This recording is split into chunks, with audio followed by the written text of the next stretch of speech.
Okay, so can you tell me a personal story? I know you were kidnapped about 10 years ago in Baghdad. What happened?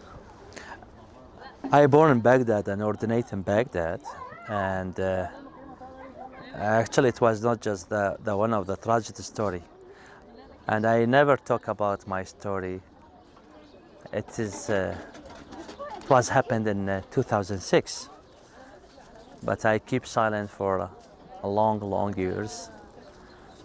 But I start talk about my story because I found the people here they are in the same situation, and I don't want the kids here or the people be in the same thing what I got.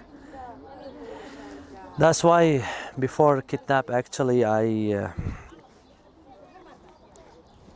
they blew up my church one time, and I was really near, so close to the explosion, and the explosion just pushed me 7 meters, something like this. And after that I just survived twice. It was a bomb, one beside me, one is a front. They were I was just in the wrong place, actually wrong time. They were attacked police and I was just passing there. And another time I got shot in my leg.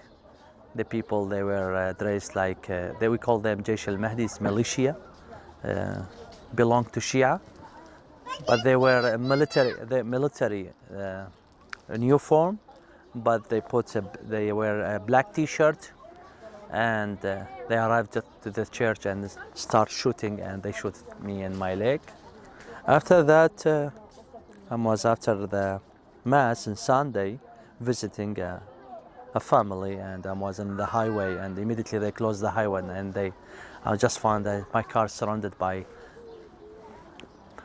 people with with full of weapons, and they put me in my car in the bag, and they took me I don't know where. So I spent 9 days there.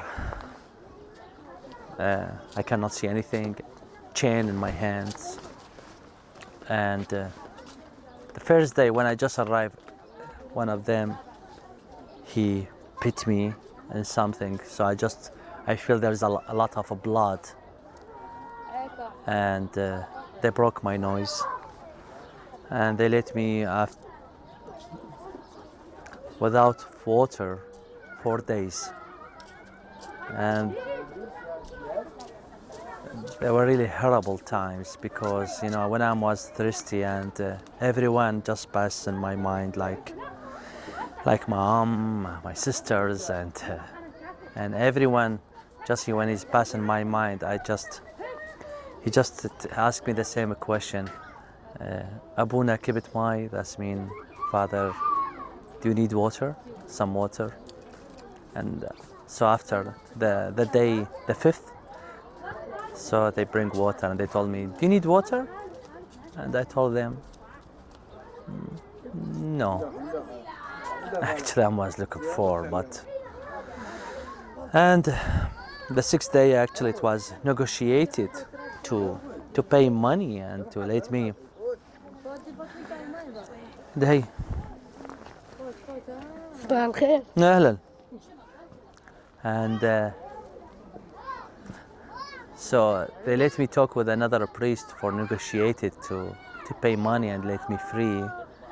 And actually I was just, I don't know, think that I will not go back or survival. So the priest understand with what I said, that I'm going to die. So he told them, keep Father Douglas with you. We don't want him anymore. And he hung up.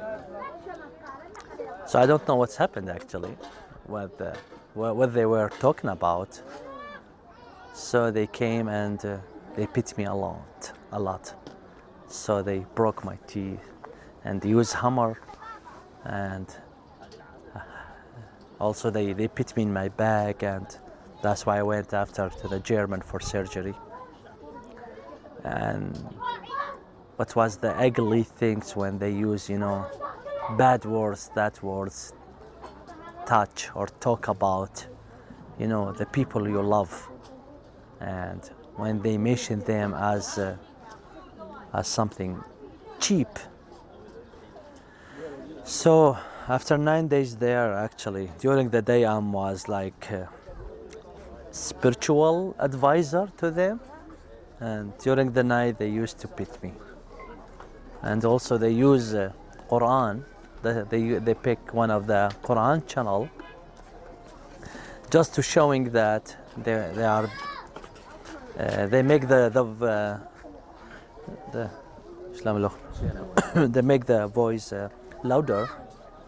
And they told me why they are doing that. They told me, if we are going to beat you and you are going to shouting, do not let the neighbors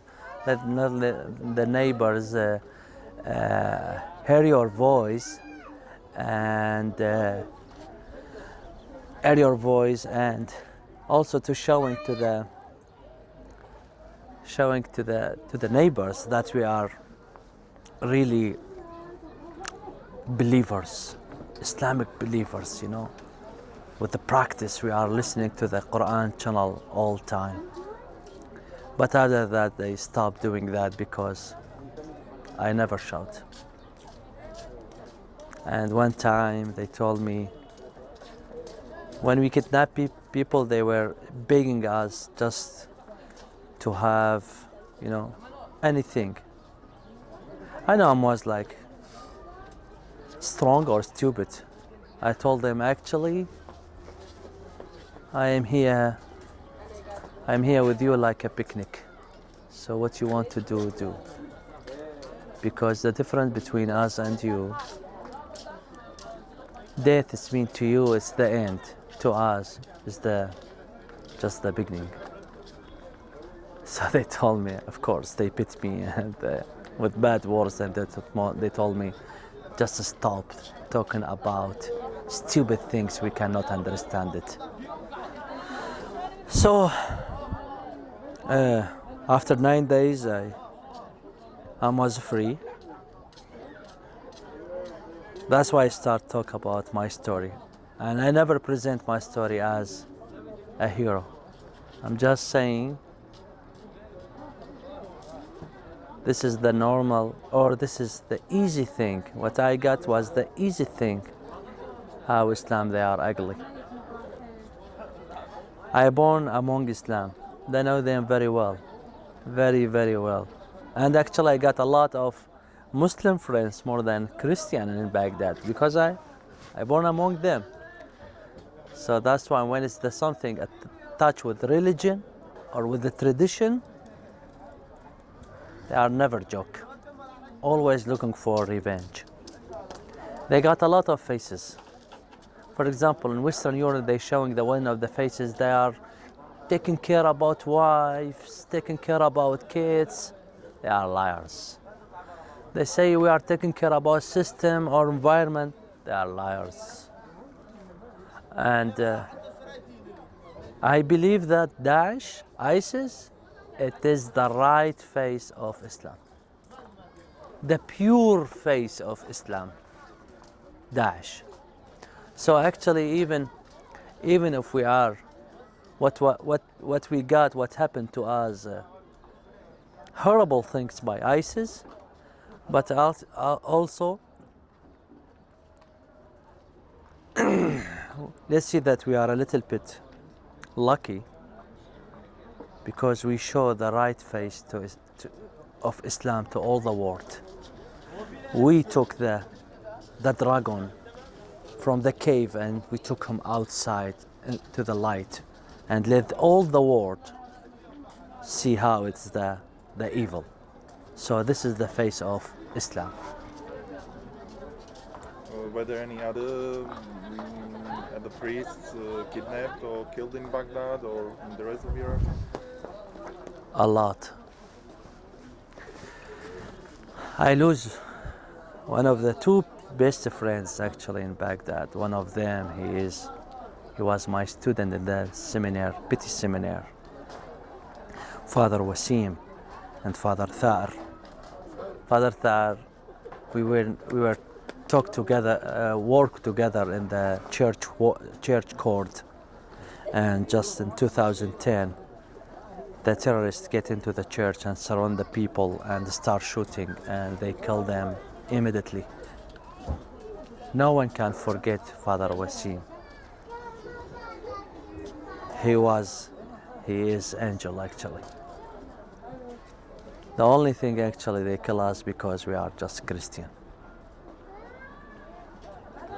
We thought, and we are wrong, those people they are going to change.